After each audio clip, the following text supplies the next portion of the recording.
समाज में हो रहे अपराध, भ्रष्टाचार और घरेलू हिंसा के खिलाफ आवाज़ उठाते हैं और वैसे लोगों को न्याय दिलाते हैं जो कहीं न कहीं जहाँ मानवता का हनन हो रहा हो।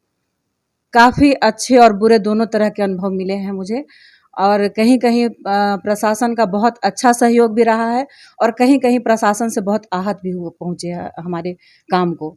तो इस तरह का वाक़या में जब हमारे प्रशासन ही नहीं काम आएँगे, तो हमारी संस्था कहाँ तक आगे बढ़ेगी। हम तो समाज की सेवा कर रहे हैं और उनकी हेल्प कर रहे हैं। कहीं न कहीं हम समाज के और या प्रशासन की हेल्प कर रहे हैं। हम चाहते हैं कि उनका पूरा सहयोग हम लोगों को मिलना चाहिए। आज भी बेटियां दहेज के कारण जल रही हैं, फांसी लगा रही हैं, मर रही हैं। तो जब तक ये दहेज बंद नहीं होगा तब तक हम बेटियों को नहीं बचा सकते। आज अपनी मानसिकता को बदलिए। एक लिंग के आधार पर बेटा या बेटी से वंश का नाम नहीं होता है, उनके अच्छे कर्मों से होता है। तो हम ये कहना चाहेंगे कि भ्रूण हत्या ना करें। अगर ऐसा कहीं करते हुए पाया भी जाता है तो वो दोषी हैं, उनको कड़ी से कड़ी सजा मिलनी चाहिए।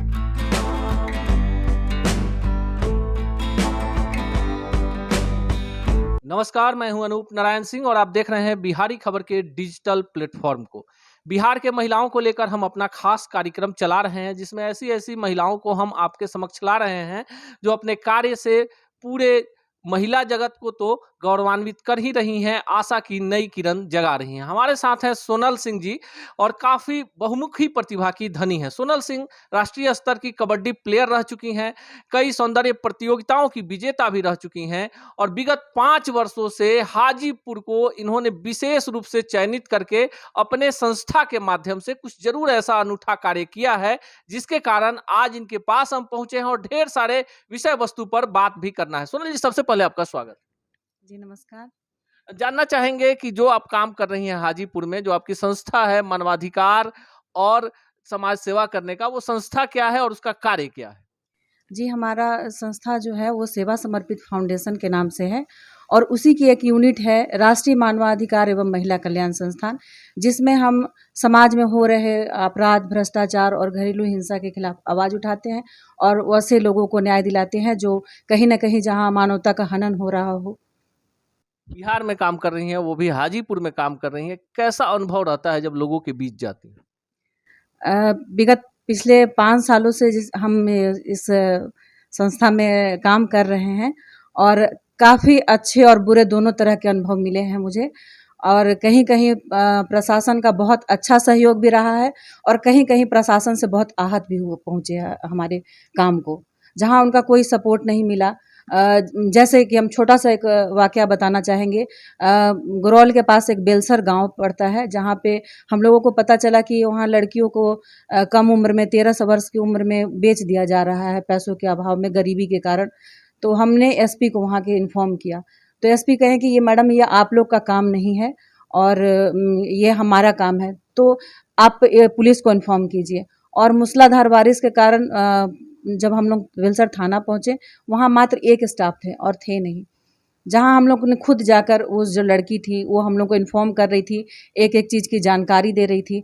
हम लोग जाके वहाँ पर रंगे माने कि लड़का भी पकड़ाया और जो मीडिएटर थी वो भी पकड़ाई और वो लड़की भी बच गई जिसको उसी दिन ट्रेन से ले जाना था।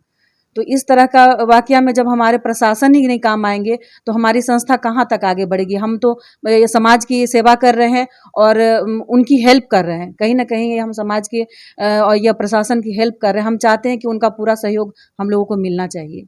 सोनल जी के बारे में एक और खास बात बता दें कि ये मूल रूप से हाजीपुर की रहने वाली हैं और इनका जो ससुराल है वो मुजफ्फरपुर है।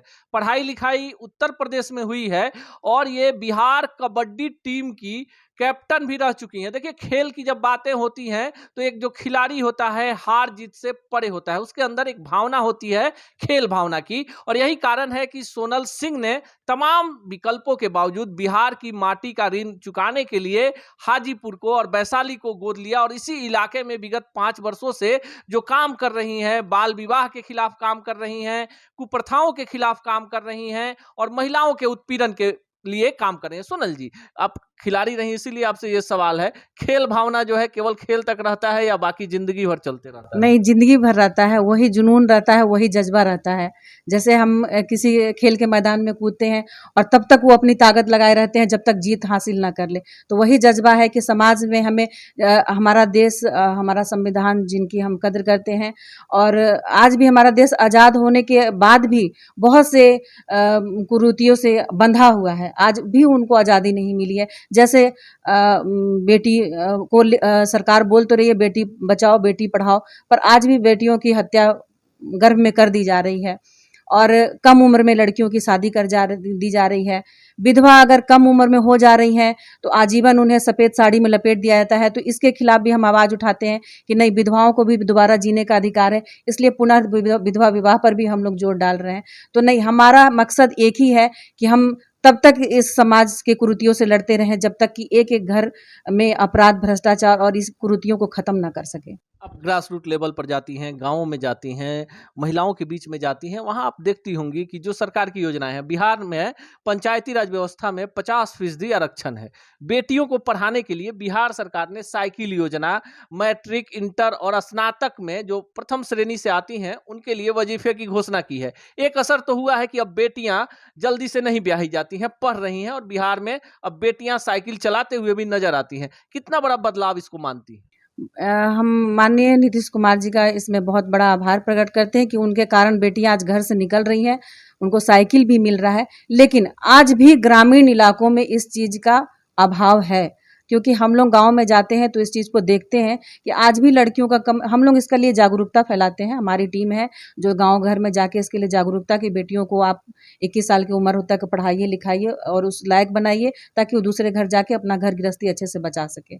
तो हम लोग उनकी हेल्प कर रहे हैं, आगे भी वो बढ़ा रहे हैं इस नीतीश जी की योजना को कि और अच्छे से बेटियां हमारी घर से निकल सके, सुरक्षित रहें।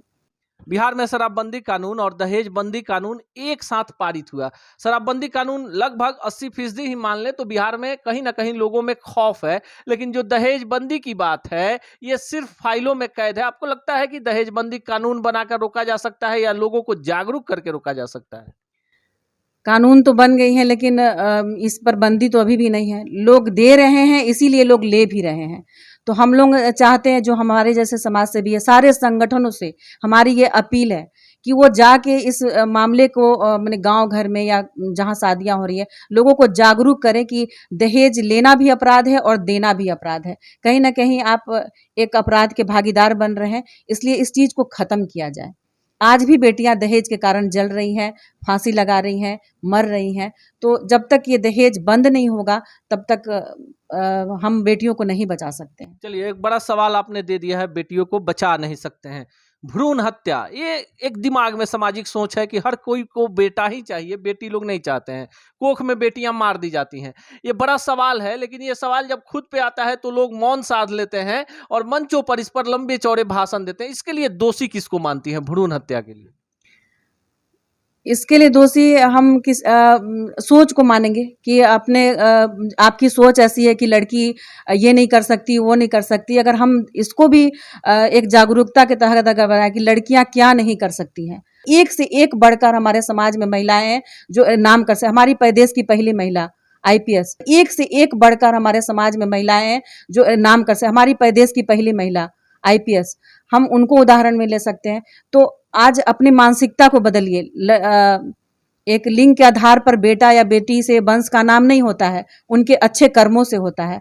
तो हम ये कहना चाहेंगे कि भ्रूण हत्या ना करें। अगर ऐसा कहीं करते हुए पाया भी जाता है तो वो दोषी हैं, उनको कड़ी से कड़ी सजा मिलनी चाहिए। सरकार से क्या चाहती है? सरकार केवल नियम बनाए, कानून बनाए, मन की बात में बोले, गांधी मैदान और प्रगति मैदान में मेले लगाकर बड़े बड़े कटआउट्स लगा दे कि हम बेटियों को बचा रहे हैं, लेकिन वास्तविकता की धरातल पर जब बेटियां घरों से निकलती हैं तो जो बेटी का बाप होता है उसके कलेजे पे हाथ होता है। देखिए, अभी सोशल मीडिया का युग है, कोई फोटो वायरल हो जाता है, लोग डरते हैं कि मेरी बेटी कहीं जा रही है, किसके साथ बैठ रही है। इसको कितना बड़ा दोषी मानते हैं नियम कानून को? जो सोशल मीडिया है वो कितना खतरा पैदा कर चुका है बेटियों के लिए?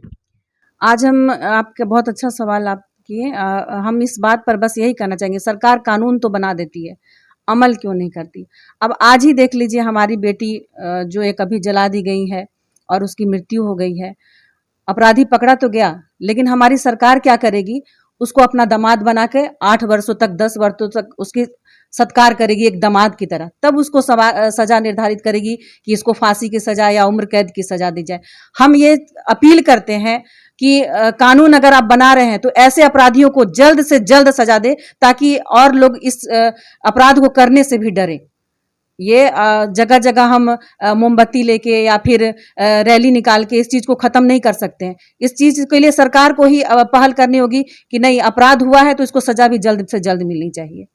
यह है सोनल सिंह और इनका साफ मानना है कि जो महिलाओं से जुड़े हुए कानून हैं उनको अमली जामा पहनाने के लिए समाज की सोच को बदलना जरूरी है। भ्रूण हत्या, दहेज और बेटियों के खिलाफ होने वाले तमाम तरह के अपराध जो हैं, इस पर रोक लगाने के लिए सबको समेकित रूप से प्रयास करना होगा। सिर्फ भाषणों में, अवार्ड शो में और मुखौटों की तरह बेटियों का इस्तेमाल नहीं होना चाहिए। समाज में सबको बराबरी का हक है, तो यह हक समाज को ही आगे बढ़कर बेटियों को देना होगा। यह देखना दिगर होगा कि हाजीपुर में एक बड़ा अलख जगा रही सोनल सिंह बिहार में महिला सशक्तिकरण को और किस मुकाम तक लेकर जाती है। मिलेंगे इसी चैनल पर, इसी कार्यक्रम में ऐसे ही सशक्त महिलाओं से। तब तक के लिए दीजिए विदा, नमस्कार।